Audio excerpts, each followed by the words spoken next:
I feel कि mostly military podcast में ना मैं यूजुअली मिलिट्री कॉलेज से इन पॉडकास्ट की शुरुआत करता हूँ, बट इन योर केस मेरे को ठंड से शुरुआत करनी है। क्योंकि कोई बात नहीं, इंग्लिश पॉडकास्ट से मुझे ये पता चला कि आपके बहुत सारे एक्सपीरियंसेस हैं। आपने इंडिया में JNK में भी सर्व किया, आपने नॉर्थ ईस्ट में भी सर्व किया, आपने अफ्रीका में भी सर्व किया, और ऐसी काफ़ी सारी चीज़ें हैं जो हम शायद ऑनलाइन कह भी नहीं सकते। उन चीज़ों को आपने एक्सपीरियंस किया है। You are a part of classified operations as well. इसलिए इस पॉडकास्ट की शुरुआत मैं ठंड से करना चाहूँगा सर। हाँ, लाइफ में सबसे ज़्यादा ठंड कहाँ महसूस हुई है और क्यों? ठंड कहाँ महसूस हुई है? यार अगर मुझसे पूछोगे, मेरे साथ में जो लोग कमांड में रहे उनसे पूछोगे तो वो बोलेंगे कि है ना, इस आदमी को कोई फ़र्क नहीं पड़ता ना ठंड से ना गर्मी से, ना ऐसा ही था एक्चुअल में भी जी। मैं जब कमांड कर रहा था यूनिट में एज ए बटालियन कमांडर, तो मेरा एक छोटा सा पॉइंट था जो मैंने सभी को बताया था शुरू में। मैं कुछ भी हो जाए, चाहे आप लोग मेरे को कभी ये रिक्वेस्ट मत करना कि PT और अपना फिजिकल एक्टिविटी बंद कर दो, नेवर, ये रिक्वेस्ट कभी आनी नहीं चाहिए। एंड फिर एक दिन मेरे पास में एडजुटेंट आता है, कहता सर वो टेम्परेचर बहुत ज़्यादा डाउन चला गया है। मैं कितना? कैसे -35 38 के बीच में रेंज कर रहा है। मैं ठीक है, पता लग गया, थैंक्स फॉर द इन्फॉर्मेशन। फिर उसके बाद में दूसरा ओहदेदार आया, फिर सूबेदार मेजर साहब आए, फिर आखिर में 2IC आया। पता तो मुझे था कि वो कहना क्या चाह रहे हैं, बट मैं तैयार नहीं था उस चीज़ को मानने के लिए। कैसा टेम्परेचर बहुत ठंडा हो रहा है। मैं किसको इसको ठंड लग रही है?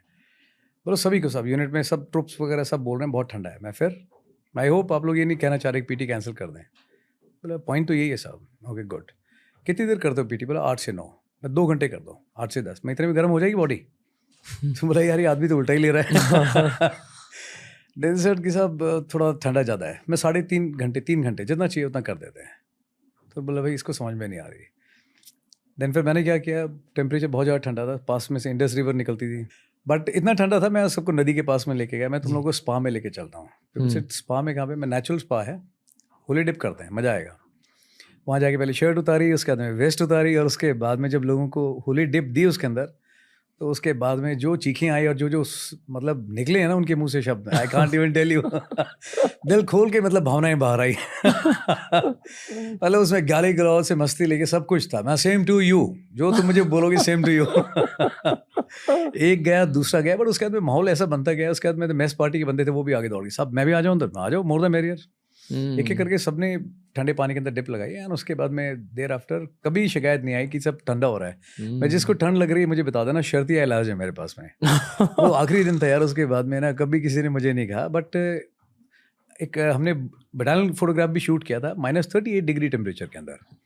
ना कोई इनर पहना था, ना कोई थर्मल वियर थी, बिकॉज ठंड हो गर्मी हो ऑपरेशन चैलेंज है ना। I feel it is all the mind set, attitude. आप जैसी दृष्टि वैसी सृष्टि, जैसा सोचोगे ना वैसी होगी। जैसे नज़ारे आप देखना चाहते हो, नज़र वैसी रखो, नज़ारे बने आप दिखेंगे। सर पर इन रियलिटी -38 डिग्रीज में क्या फील होता है? लाइक फीलिंग लेस होते हो आप। फीलिंग होती ही नहीं है यार। एंड ठंड में सर्वाइवल इज़ नॉट ईजी। गाड़ी अगर आपने ऑन करनी है, नॉर्मल आदमी ठंड में शायद रात को एक बार भी नहीं उठता होगा।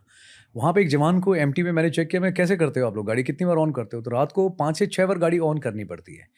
एक 1.5 घंटा गाड़ी को ऑन रखना पड़ता है, नहीं तो गाड़ी आपकी सुबह स्टार्ट नहीं होगी। गाड़ी के नीचे जहाँ आपका फ्यूल टैंक होता है, उसके नीचे तकरीबन 40 से 45 मिनट आपको लगा के रखना पड़ता है स्टोव, ताकि उसका जो है वो लिक्विड स्टेट में आ जाए फ्यूल, ताकि आपकी गाड़ी चल सके। ऐसी कंडीशंस हैं। अदरवाइज लोगों को क्या लगता है स्कूटर नहीं स्टार्ट हो रहा, आपने थोड़ा सा टिल्ट किया, एक मारी स्टार्ट हो गया। बट वहाँ पे गाड़ी चलाना दूर की बात है, सुबह गाड़ी चला सके उसके लिए पूरी रात में 5-6 घंटे जग करके वो गाड़ी ऑन रखता है जवान। सोता कब है? सुबह भी ड्यूटी है, 5-6 बार उसको गाड़ी ऑन करनी है। Survival is not very easy. वहाँ पे पानी है आपके साथ से जा रहा है, बट आपको फिर भी पानी नहीं मिल रहा है। I can show you the photograph जहाँ पे बकेट रखी है, बकेट के ऊपर माई टूथब्रश है ना, talcum and everything is kept, and वो उसके नीचे नहीं जा रहा है। आप ऐसी कंडीशंस में आप रह रहे हो, बर्फ़ है चारों तरफ, आप इतनी बर्फ़ इकट्ठी करेंगे एंड उसमें से इतना सा पानी निकलेगा, एंड जब आप गर्म करके निकालते हैं, बिलीव मी, उसका कोई टेस्ट नहीं होता, आपकी प्यास ही नहीं बुझती है।